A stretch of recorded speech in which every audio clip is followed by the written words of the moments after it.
Mag-aaral ba kayo after? Yes, dapat. Kasi kung kinaya ko, mas dapat kayanin nyo. Dalawa ang ibig sabihin, the reason why may mga taong nagtagumpay at mga nabigo. Ang pagkakaiba ng mga nagtagumpay at nabigo ay ito. Yung mga nabigo ng isang beses at sumuko sila. They failed once and they quit the fight. And those who succeeded failed several times until they mastered the art of failing, until they end up victorious. So ang pagsuko ay dapat mamagsig sa inyong kaisipan. I can still remember the time, ang isushare ko lang naman dito na ma-inspire. So sana nakita niyo yung, habang binabasa niyo magsakita yung background ko, ilahi ta'ala, hindi yung parang pagyabang. But to inspire you, na kahit taga-Canada ako, taga-Bukana, para masosyal pakinggan, kahit taga-Bukana ako, may nararating tayo. Sinabi kasi sa akin, palagi, na wala akong mararating dahil sa Bukana lang ako mapukulong. Hanggang dyan lang ako. And sometimes, those words ay maririnig natin sa mga kamag-anak natin. Mga kaibigan natin. And sometimes, if you cannot bear the pain, susuko ka. Now, there are things that you need to do right now. Una, you have to decide now. Ano ba ang gusto niyong mangyari sa buhay niyo? Kapag gusto niyo yung bagay na yun, it's always a mindset. Do you know what is mindset? Tingnan na yung tambay. 5 taon na hindi siya nagbago ng mindset, tambay pa rin siya 5 years ago. Kung hindi magbabago yung mindset niya, 5 years to 10 years from now, tambay pa rin siya. But the moment you make decision, babaguhin ko ang buhay ko ngayon, magsisikap ako ngayon, kailangan mo panindigan yun. Kasi kapag pinandigan mo ang pangarap mo, Allah will test your faith. Gusto mo talaga yan? Tatanggalin ko ang magulang mo. Tignan natin kung ipaglalabang pa rin pangarap. Tatanggalin ka ng mga kaibigan mo. Wala kang makakain. Magkakasakit ka. All those mangyayari sa'yo. But if you still stand for it and fight for it, kanang naturog sa kanina, Allah will see what's in your heart at ibibigay nito. Pero sana, pag nangyari yun, hindi ka magbago. Kasi may mga tao na kapag nandyan na sa taas, nakakalimutan nila kung saan sila nanggaling. Just like an airplane. Alam niyo ba yung aeroplano? The more it goes higher and higher, the smaller it becomes. And the more it goes lower and lower, the bigger it becomes. Ang taong mayabang, parang aeroplano, tingnan niyo hanggang pakyat ng pakyat, tumilit na tumilit, hanggang hindi na natin siya makita. Pero ang taong kapag bumaba, the more na pababa ng pababa, the more na lumalaki. And that's what you should become. Sana, huwag kayong sumuko. Now, before I came in, alam niyo po ba na hindi ko akalain na hanggang ngayon nakakasalita pa rin ako sa harapan ninyo. Because ito lang naman talaga ang aking kwento, my story.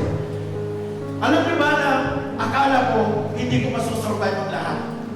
We were 5. Magkapatid kami 5. And then namatay yung 4. Lahat sila.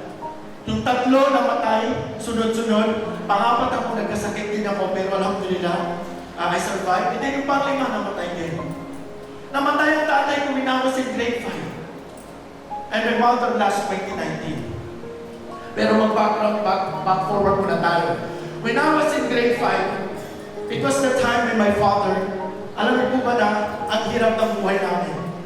Ang hirap maging mahirap dahil walang may respeto sa'yo. Walang tumatanggap sa'yo. Siguro kung hindi lang ako naging doktor ko, lumabaw kayo, hindi ko alam kung meron mamamansin sa akin. But you know what? Alam mo ba, nung namatay yung mga kapatid ko, lumipat kami sa Canada. Kasi ang nanay ko, baka hindi siya makarecover. Alam mo ba yung literal na bahay-bahayan? Walay-walayan na to? Ang atip ng bahay namin ay karton. Tapos ang tingting ng bahay namin, baling ikaw.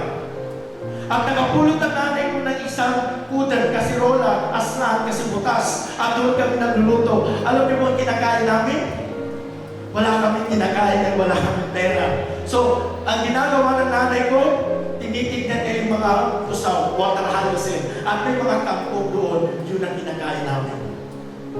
Ngayon ang kinakain na yun, kinakain namin pag wala ng kangkong, pumunta ang nanay ko doon sa kamag-anak ko at lumod siya. Pautang kami pa sa kalibras mo bugas. Pautang lang na isang baso na ng bigas niya gagawin ko luto sa mga kamako dahil ang tatay ko may sakit na gatay. Alam niyo po ba yung sinabi ng kamag-anak ko? Di ka siya magutang, karuman ka mag-sakit, mata ko matay, di ka makabayan. Ang asawa mo may sakit, baka mamatay, di ka makabayan. At hindi namin ito inutang sa mga lalaki, mga agent.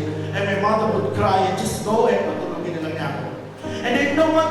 Tinanong ko sa tatay ko, Ama, bakit ganito ay yung naging nangyayari sa atin? Meron po bang paraan para makatakas dito? At alam mo yung sagot ng tatay ko? Allahu yarhamu, sabi niya, pangagi ka, mag-aral ka. Kasi pag nag-aral ka, mananalo ka. Pagkat ka puro sa bansa, ikabangagi. And then, hindi ko alam yung concept ng pag-aaral. Until nakapag-aaral ako grade 1 doon sa Dakmayunan. And then after that, high school. And then high school ako, sabi ng nanay ko, kinausap niya ako, Bong, paano ka makapag-aral? Wala akong pinag-aralan. Wala akong pera. Walang tatanggap sa akin. At may tinuro ang nanay ko at sinabi ko sa kanya, Ina, huwag ka mag-alala. Dahil i-apply ko kung ano yung tinuro mo sa akin. Di ba tinuro mo sa akin na pag may gusto ka, gawin mo lahat mo sa buhay. At yung mga hindi mo kaya, isurrender mo kay Allah dahil hindi ka naman Diyos. So ginawa ko yun. Pumunta ako sa Czech, alhamdulillah, close ang scholarship. Wala na akong nabutan. Pumunta ako sa TESDA, lahat close. And I was so, I felt down that time. Pero nung lumalakad ako doon sa city plaza natin, ako naglalakad na taga-smile. And I was talking to Allah. Ya Allah, pinula ko din. Ginawa ko na yung utos ng nanay ko. Ginawa ko lahat. Ikaw lang bahala. And you know what happened? My faith brought me to City Hall. Di ko lang alam, nagtanong lang ako, mga tanong to, kawata. And pagdating ko doon, Ma'am, excuse me, may scholarship ko ba sa City Hall? Ang kamong sabi, yes sir, we only give 700 copies and this is the 700 copy. Ito yung pinakalas na copy para sa I was holding it. Habang inawakan ko, sabi niya, sir, saan ko gusto mag-aaral? Sabi ko sa NTU. Sabi niya, sir, 8,000 na yan sa NTU, 16,000. Sabi ko, sige lang, I will cross the bridge when I get there. Alam ko nila, nakapasa tayo, nakapasa sa interview, and then examination. At yun na, alhamdulillah. And then afterwards, yun na, akala na, narating ko ba ito, nangyari sa akin, ang baon ko 70 pesos. 50 pesos para pamasahe ko from Canada to town to NU and back and forth. Alam mo ba yung natira sa akin 20 pesos only? Yung 20 na yan, pang-photocopy ko, minsan walang natitira. Alam mo ba, binibili ko lang dos na marks ng orange. Yun lang itinakain ko para hindi mabaho ang breath ko pag mag-klase. Natutulog ako sa library ng MBU dahil air condition. At least sa anak ko yung nag-aircon naman, air continuous. Diretso sa fish pala sa pag-brood ako, air continuous. So, yun. And then, lumabas ako ng MBU, nakita ko mang yung pastil. And I was like, ano yan, kahit sin ko, hindi ko nagagagamutan. Hindi ko nagagagawamasa. Dos lang as in. Then after that, alhamdulillah, to make the story short, here it is. At nagpapasalamat ako sa mga teachers ko, sila Ustaz, Mastura, at lahat na nandito. Kasi kahit wala na ako sa dato ngayon, the guidance is still there. Next, afterwards, dumaan yung mga pagsubok, pinatay sila. There was a time, it was pandemic, and it was actually kasagsagan ng Nayagan Festival. Imagine niyo, 3 days bago mag-Nayagan Festival, I was the one to conceptualize it.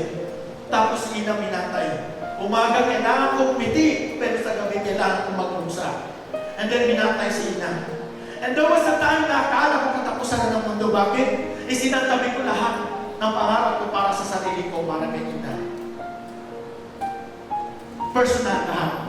Sabi ko, I am going to reach more. Kailangan ko magtrabaho para madala ko siya sa ibang bansa, mapahadж ko pa. And then, minatay si Kalen. As ang sakit, mawala na ng magulang. Kaya yung mga tao dyan na hindi pinapahalaga yung magulang nila, hindi ka no, palagi sinasabi ni Ina, mamatay ako kumambong, kasagkasag ka. Mamatay ako mo, pag namatay ako, hindi, masasak na lang masasak. Para kang makakol na ganyan. And it's true. Then when my mother died, noong 2020, nung pandemic, I was about to stand. bumawi ako. Pero nung bumawi ako, pandemic dati, wala na akong pag-asa para mag-move forward.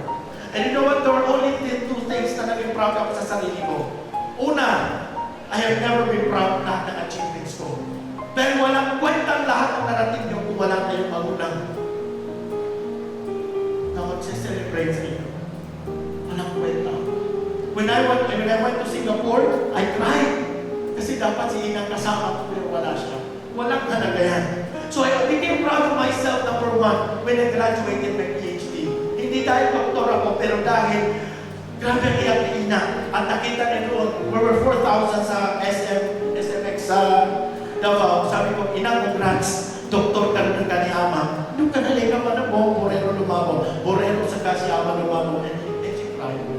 So, naging proud ako, number one, that I made my mother proud. At sana ganun din kayo. You always make your parents proud. Next naman is, pangalawang proud ako sa sarili ko, hindi ako nag-suicide. Sorry po.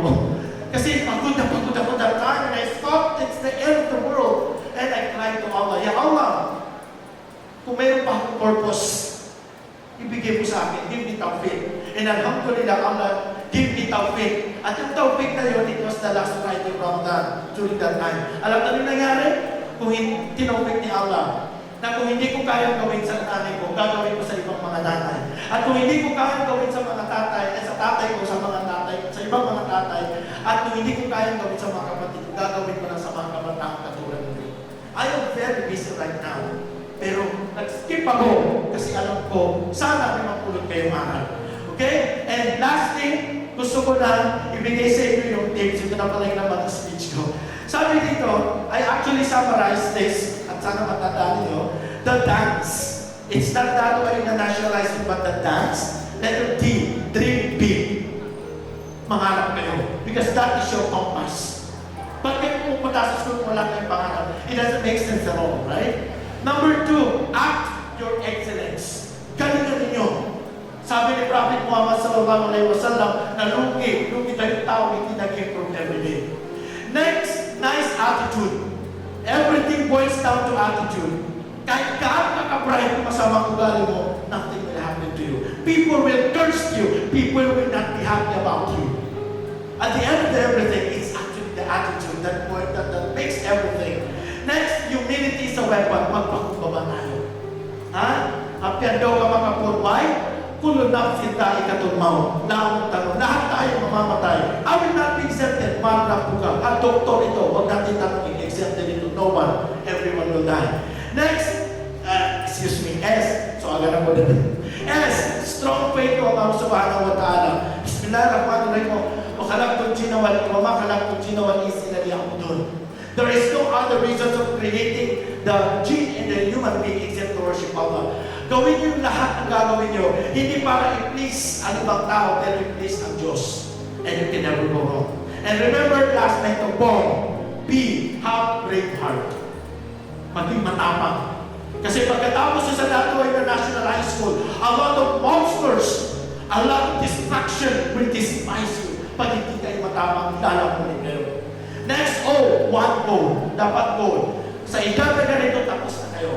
Sa edad ngayon, ma'am, sana makapangaro ba po? Pangapagaw. Magaling.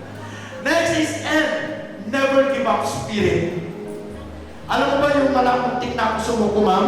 Sinabi ng nanay ko sa akin, patsudyat ka ng ganda. Yung hindi ko na kaya, sabi ng nanay ko, alam mo, pagtatamaran ka lang ng Allah. Bakit meron ka utak, may puso ka, may kompleto ka tawag mo, tapos susuko ka? Hindi ka papatay para sumuko. And then lastly, of course, letter G, grateful heart, mapagpasalamat. Kaya kahit anong gagawin ko, babalik ako sa Dato Ayunan because these people are the reasons why mga people always believe in me. Ito yung mga taong naniniwala na kakayanan ko. So to everyone, always remember that when you feel that everything is going down, you have God up there and Allah, and the people, your family, your friends down here. Last na now. Please may have your attention, especially the parents and everyone. May kwento lang ako, last night to. May isang nanay at anak. Dalawa na lang sila natitira. Yung nanay walang pinag-aralan. kailangan mo mag-aral. Dahil kapag hindi ka mag-aral, magiging katulad mo, umangma, walang pinag-aralan, walang respeto. At ang sabi ng anak, Nay, paano ako mag-aaral? Wala kang pera. Sabi na ko ng bahala. Namasukan ng nanay bilang isang labandera. Habang namamasukan siya, sabi ng anak, Nay, tulungan natin sa hindi ako ng bahala. So kapag alas 12, antukin siya, ay hindi ako pwede matulog dahil walang pamasaya ang anak ko. Alas 2, tutulog hindi pwede kasi wala siyang pamili ng baon hanggang yun ay naging routine niya. At alam niyo, sabi ng anak, magtatapos ako para sa nanay ko. So to make the story short, nakapagtapos siya. Nag-apply na siya ng trabaho, so nakita ng director yung grades niya. Wow, you have good grades. Sabi niya, sir, tanggap na po ba ako? Sabi niya, hindi pa. Pumasok ka sa office na yun yung office ng director. Siya ang mag-design. Pagpasok niya, dala niya yung credential. Sabi niya, sir, pag-ikwento ka parang nakatapos kasi ang ganda ng grades mo. Sabi niya, sir, nakatapos ako ng pag-aaral sa pamamagitan ng paglalaban ng nanay ko. Gusto ko na masukyan ko lahat ng binigay niya sa akin. Sabi niya, sir, agad na po ba ako? Sabi niya, hindi pa. May assignment ako sa'yo. Umuwi ka sa bahay, kumuha ka ng maligamgam na tubig at ugasan mo ng maligamgam na tubig yung kamay niya. So pag uwi niya, nakangit niya sa inay. Sabi niya, anak, kumusta? Tanggap ka na ba sa trabaho? Sabi niya, hindi pa. May pinapagawa ang boss. Sabi niya, ano yun? Ugasan ko daw ng maligamgam na tubig ang kamay ko. Anak,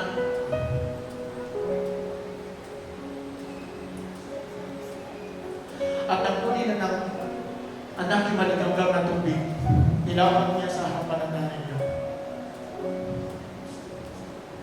Nung ilapag na ng nanay yung kamay niya sa harap ng anak niya, ito ang kauna-unang pagkakataon, makita niya wala na pala makakukuha ang nanay niya. At sa tuwing ginagalaw ng nanay yung kamay niya, dugo ang lumalabas. Ngayon, nung makita na yun, ng anak, kita ng anak, hinawakan niya yung kamay ng nanay niya. Dahil ito na ba yung dahilan? Ito na ba yung mga kamay bago na pangarap? Ito na ba yung dahilan? Ba't ako nakapagtapos ng pag-aaral? Ito na ba yung dahilan? Bakit ko na ako nasa na ko yun? Pinapangako ko na pag nakapagtrabaho ko, ibibigay ko lahat sa'yo. Susuklihan ko lahat. Ang dayakap na nanay kami, nakasabi niya, na nagsikap ako ng sakripisyo, hindi para magkaroon ng kahit anong kapalit galing sa iyo. Nagsakripisyo ako, minahal kita, dahil mahal kita. Makita na kitang masaya ko, minahal. At niyakap niya, at sabi niya, maraming salamat na hindi ka sumuko sa pangarap ng laban natin. At yung pagbalik na the next day, natanggap siya, sabi niya, sir, kumusta ang assignment ko, sir, thank you. Dahil na-realize ko, na kahit gaano pala kalayo parating mo, dapat maging mabuting tao ka at huwag kalimutan. Yung mga tao, nagbuwis buhay para mapupunasan ka ngayon. At yun sana, huwag niyong kalimutan. Please, kailangan kayo ng magsamoro. We are struggling right now. Sa mga magulang dito, maraming salamat. Kasi andito kayo, ibig sabihin, hindi nyo sinusukuan yung pangarap ng mga anak ninyo. At kayo, tingnan niyo yung mga tao sa likod, yung mga magulang niyo.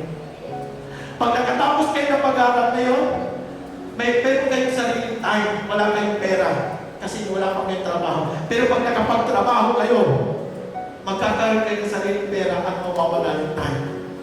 At huwag yung hintayin na sakali ma-realize yung malaga nila pag wala na sila. To everyone, I challenge you, be the best version of yourself. Keep yourself at ease. At ease, when the world is sitting, you are standing. When the world is standing, you are outstanding. And when the world dares to be outstanding, you must be the standard. Good morning.